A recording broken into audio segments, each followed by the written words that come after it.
Bonjour à toutes et bonjour à tous. Nous allons réunir les deux parties zig et zag au sein d'un même morceau, voilà. Alors, donc pour rappel, vous trouverez des signes dièses au début de chaque portée de la partition. Et donc pour zig, il y a les signes fa, do et sol qui sont dièses, ce qui nous indique qu'on est dans une gamme de la majeure. Euh, ou fa dièse mineur, ça dépend du contexte, mais en tout cas là c'est la majeure. Et pour la partie zag, vous verrez fa dièse et do dièse à la clé, donc qui nous indique qu'on est dans une gamme de ré majeur, voilà, ou si mineur, mais là c'est ré majeur.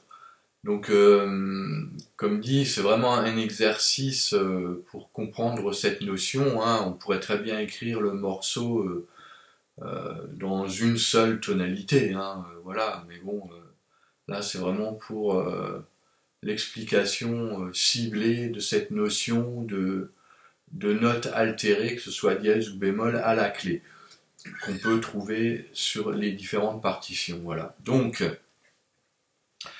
je rappelle que tous les do seront dièses et tous les fa seront dièses, voilà.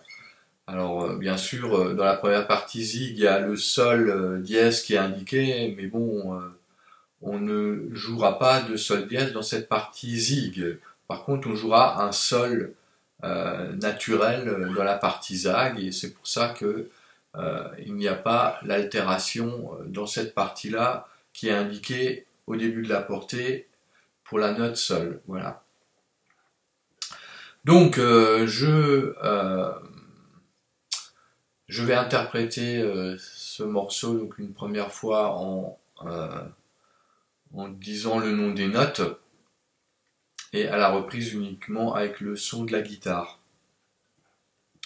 Voilà, donc 1, 2, 3. Do, do, do, ré, ré, ré, do, do, 3, ré, ré, 3.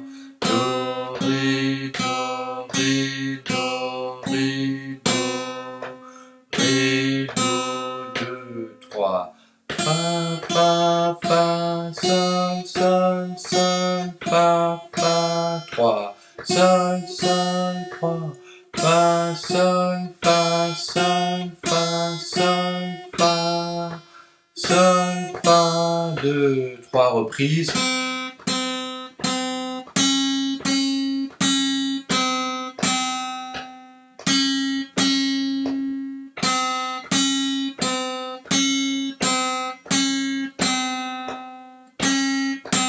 2, 3.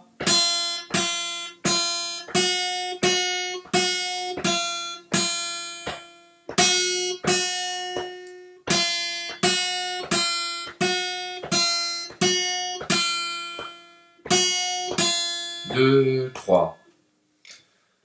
Voilà pour zig et zag. Donc un morceau en deux parties avec le changement de tonalité indiqué par les altérations dièse à côté de la clé de sol au début de chaque portée. Voilà, j'espère que euh, ce morceau vous aidera à comprendre cette notion de transposition et que vous aurez remarqué qu'on joue exactement la même mélodie mais à un endroit différent sur le manche et en démarrant sur des notes différentes. Tout comme on avait pu le voir avec les morceaux la valse du demi-ton et l'autre valse du demi-ton. Si vous y reportez, ben, vous verrez des similitudes au niveau de la mélodie. Bon ben voilà, je vous remercie de suivre les vidéos et puis ben bonne continuation à toutes et tous et à la prochaine. Salut!